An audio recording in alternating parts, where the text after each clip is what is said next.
An interesting conversation that Stu Gatz and Cody were having during the break is about what do you do if you are the Cowboys in terms of paying people. You've got to pay Amari Cooper, Dak Prescott, and Ezekiel Elliott. It's a very strong three, but I'm not sure it's as strong as Pittsburgh's strong three that hasn't done a lot of winning recently and now has disbanded. You also had Jerry Jones come out recently and say he's going to take care of all three, and now that doesn't appear to be the case. So, yeah, I would take care of the quarterback, number one. I don't know about Amari Cooper versus Ezekiel.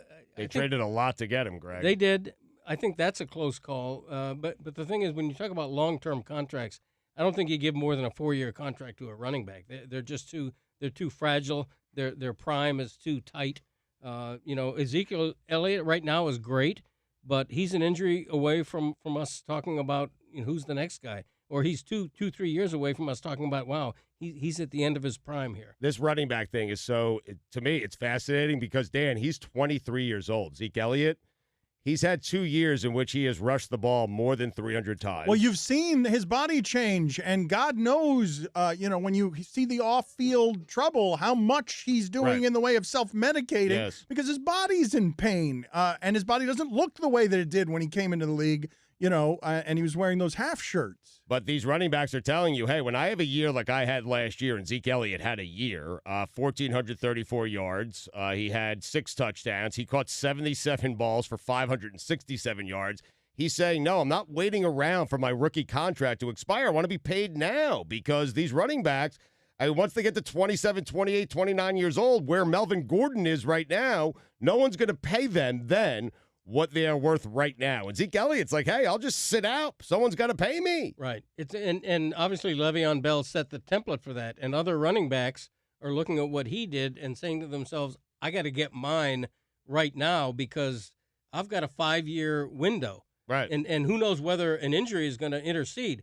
If healthy, I've got a 5-year window where this is my earning power, and pretty soon I'm going to be all used up at this position. He's led the league in rushing 2 out of his 3 seasons. He's also been used over 300 times, 2 out of his 3 seasons. Yeah, but haven't each of the seasons gotten worse as his body has gotten beaten up more? His strongest season was his first season. Yeah, I mean, I believe the second season took a hit because of the suspensions, but his best season is his rookie season, and that is certainly a red flag. Well, let me ask you guys this question because it seems to me that Dak Prescott is a foregone conclusion. He improved last year when Amari Cooper arrived. That was a partnership that absolutely worked without dispute. But when I'm paying the quarterback the amount of money that Dak Prescott wants, and I think in a salary cap league, this is a bit of a plague for franchises when they get a quarterback that's good enough. I want to pay the money to the quarterback who is going to make me good and doesn't need everything else around him to be perfect in order for him to be great. Right. And I feel like Dak Prescott is like Russell Wilson. You can tell whatever you're throwing out there, Russell Wilson is going to make something happen with that. Dak Prescott has improved. He has gotten better. He was drafted in the 2nd round. And I ask you guys this question. If you're going to pay that money, because there's this purgatory, this safe purgatory, and it's the place where you get the Alex Smiths. This safe just place, hey, that person can win me 10 games if everything goes just right. And Dak Prescott's best season, Dak Prescott took Tony Romo's job when he shouldn't have, was when everything else on that team was Super Bowl strong.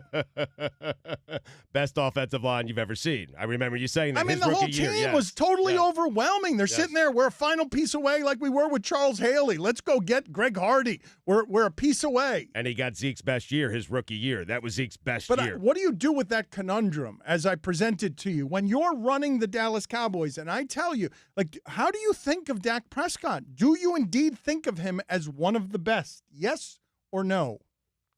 I would say not one of the best. I think he's on the 2nd tier. To me, the elite tier is the quarterback who lifts his surrounding team, no matter what that surrounding team is.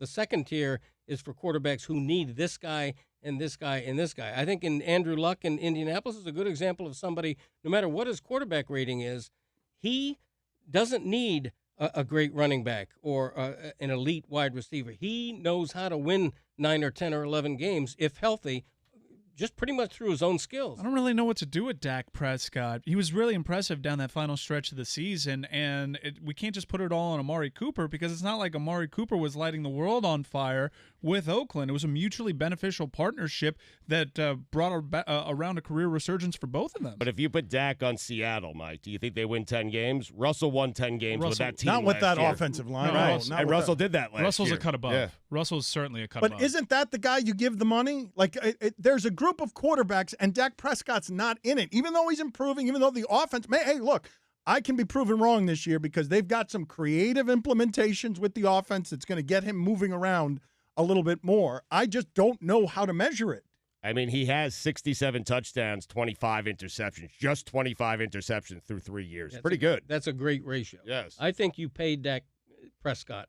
I think you pay him big. In the modern NFL, he's not Andy Dalton. He's not Ryan Tannehill. He's not one of these guys where you spend 5 or 7 years going, is he good enough? Can we do better? I think in Dak Prescott, you have a legitimate starting quarterback who's young, who's going to be your guy 5 years from now, and you pay him. Yeah, if you're picking between the three, you take Dak and Amari Cooper, and you rely on how interchangeable that position's been historically. You have to take care of Cooper, right? You give up 2 first-round picks to get him, didn't you? You can't just lose 2 first-round picks, especially when he's been good.